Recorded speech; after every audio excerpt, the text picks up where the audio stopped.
Hi everyone, so sorry this is kind of like really dark, but I don't have a light in here right now, and I really wanted to do this video. I did it earlier, but when I did it, it turned out to be about 25 minutes long, and I want to kind of shorten it down. So I am doing the You Are What You Media tag, and it was originally created by Books Overlook, so go check out her channel. And in this tag, you basically talk about things of the media and how they have influenced um, your life, your favorite books, music, movies, stuff like that. Now, for the most part, most people do them in sections. Most start off with books, then go into either music or movies, but usually it's books, music, movies, or television. A lot of the influences that I have, while they are of different things, usually the influence for me goes back to writing. I don't remember when I started writing exactly, but it had to be around first or second grade. The first book series that I really got into, or the first types of books, period, were the Goosebumps books when I was 8 or 9 years old. And like I said, I was probably around second grade when they came out. And I had read little kid stories like most kids do and everything, but Goosebumps really more or less, inspired me to write more. I started writing my own little. Sorry, I had to move to another room, but as you can see, light. So awesome. Now, like I was saying, Goosebumps was like my first major book influence. It pushed me to want to be a writer even more. So I wanted to write my own little series, which I never really did. But like I said just a few minutes ago, I started writing my own little like children's scary stories. I think my number one influence will always be books, and from childhood even to now, the recent things that I read inspire me. Not long ago, I finished the Hunger Games trilogy. And before that, I still have to finish it, but I was a major fan of Harry Potter. Now, even though they are two different genres, I feel things like Harry Potter or the Hunger Games makes me look more into specific genres such as fantasy or dystopian. Um, they make me, when I read these books, because they are quite well written, they make me, really look at my stories, my characters, my plot. Harry Potter, I think, is more plot driven. Usually third person stories are, but still, nonetheless, J.K. Rowling wrote excellent characters. The Hunger Games, while there are things in the plot she could have worked better on, being told from first person, Katniss is an amazing character. Very realistic, very well written. And I kind of take both of those stories and see, what people did with this, what they did with that, and apply things to what I'm writing in my own style. So those kind of stories really make me, look at what's been written, what hasn't, what I can do with this, or what I can do with that. I've read a few books by Anne Rice, who wrote Interview with the Vampire, which that was the first one of hers that I read.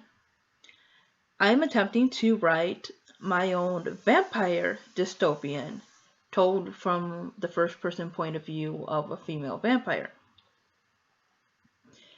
Before the Hunger Games, I read the first book in the Unwind series, which is, I guess, semi dystopian. So even before the Hunger Games, it really kicked off the whole dystopian thing. Before that was The Giver. The Giver I must have read in ninth grade, and that's pretty deep in my view for something that's more juvenile fiction. I think it kind of borders juvenile and young adult because um, I'd say you can be at least 13, 14,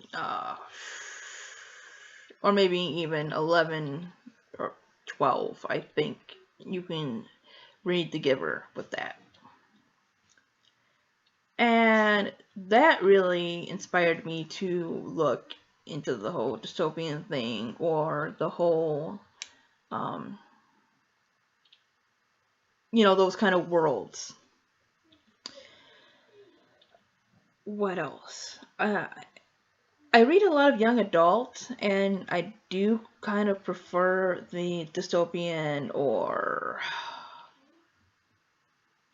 fantasy kind of things, something a little futuristic or otherworldly or something mixed into that.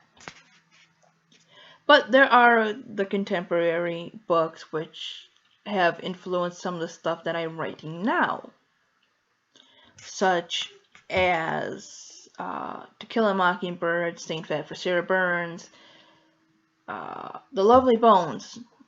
That one is kind of a mix, not of fantasy, I think it's more supernatural and realistic stuff.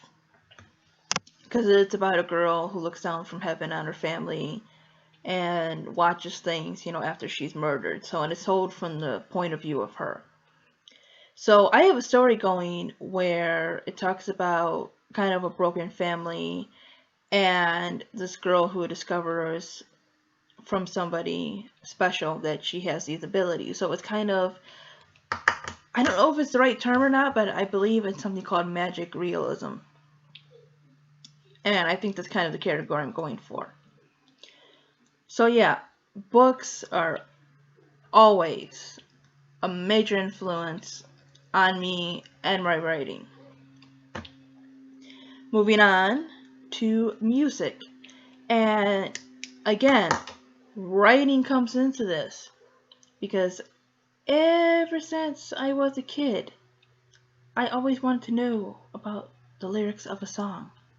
Sure, I loved the style of music, but lyrics were very important to me. I wasn't as picky as a kid because I kind of liked the whole bubblegum pop thing. But it was even more special for me when these artists wrote their own music. Pop music gets a lot of crap, and sometimes a lot of it is crap. But there are a few artists that have written their own stuff. The Irish girl group Bewitched was involved with their stuff. My first music love were the Spice Girls. They actually wrote a lot of their own stuff. I think they might have been involved in almost all their songs. And, I love their style. It was freaking out there. And they were just different than what a lot of the other pop artists were. And they all had their own unique voice, which is why I love Sporty, despite the fact that I'm not very athletic at all. At all. And, yeah, she was my favorite. They inspired me to try and write lyrics. Yeah, I don't know how many people can say the Spice Girls inspired them to write lyrics, but that was me. My next music love, and the one that has stuck with me since before I was 13, this woman came out, and that's Dido. And I don't really care what people say about her or any other artist. Her music may not always be radio friendly and this and that, but I really like her as an artist because she does what she wants regardless of what people think. She is an excellent songwriter and inspired me more to write lyrics, but more in a poetic way. Dido, despite the fact that some of the people I'm going to list aren't even close to her genre, opened me up to looking into other people. I don't know if I would have really got into people like Eminem, which Dido is apparently a big uh, hip hop fan. And, of course, she did that song with Eminem and everything. And I think I probably would have found his music eventually because he's, super popular, obviously. But I don't know if I would have gotten into it as early as I did, and him becoming like the one of the only rappers that I like, if it wasn't through her. Just like the Spice Girls, the whole um, their talent, and kind of introducing me and other people like bands before them to British pop. So it kind of goes down the line there. Even though I really don't like a lot of rap,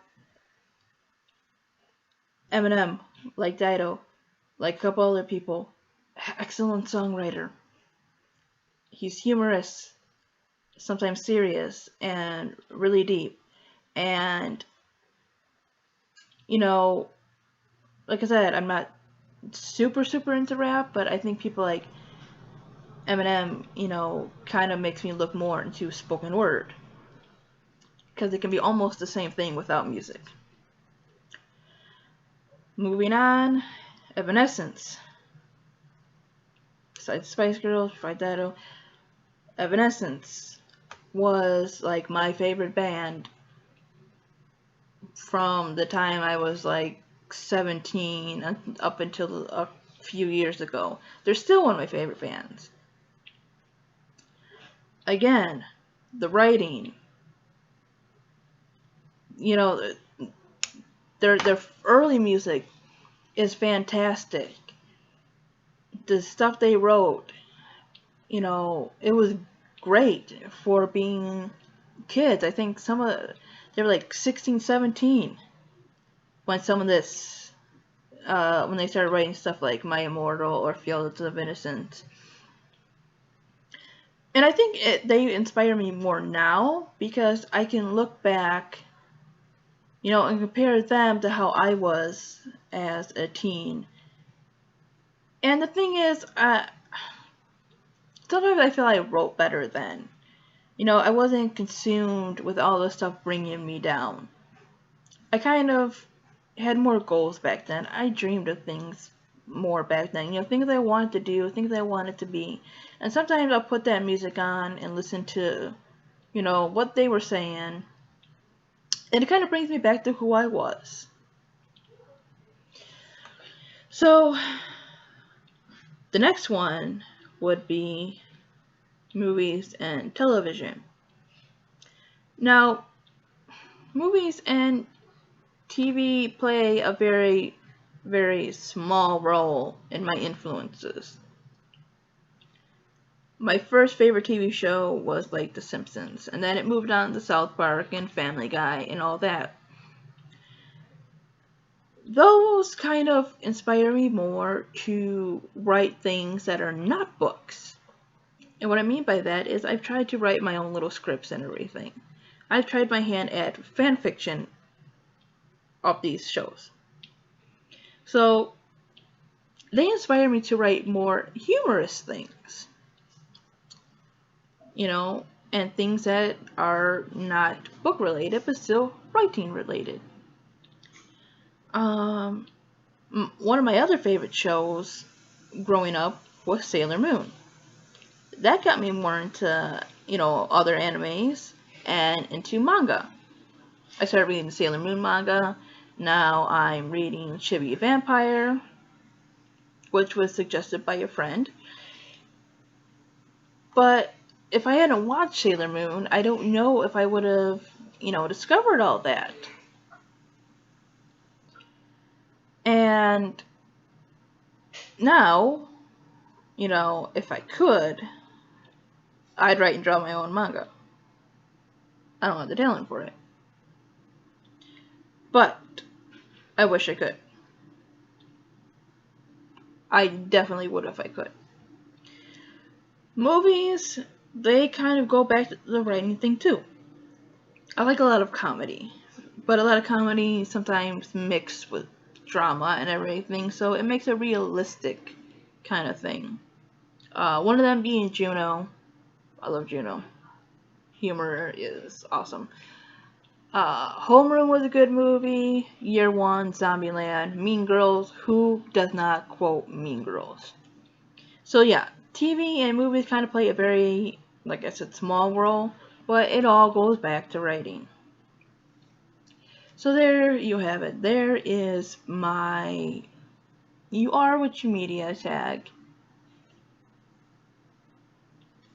Everything goes back to writing for me because in my expression, what I want to do in life, you know, I have my family and everything, but me as who I am, I'm a writer first. So, hope you enjoyed the tag.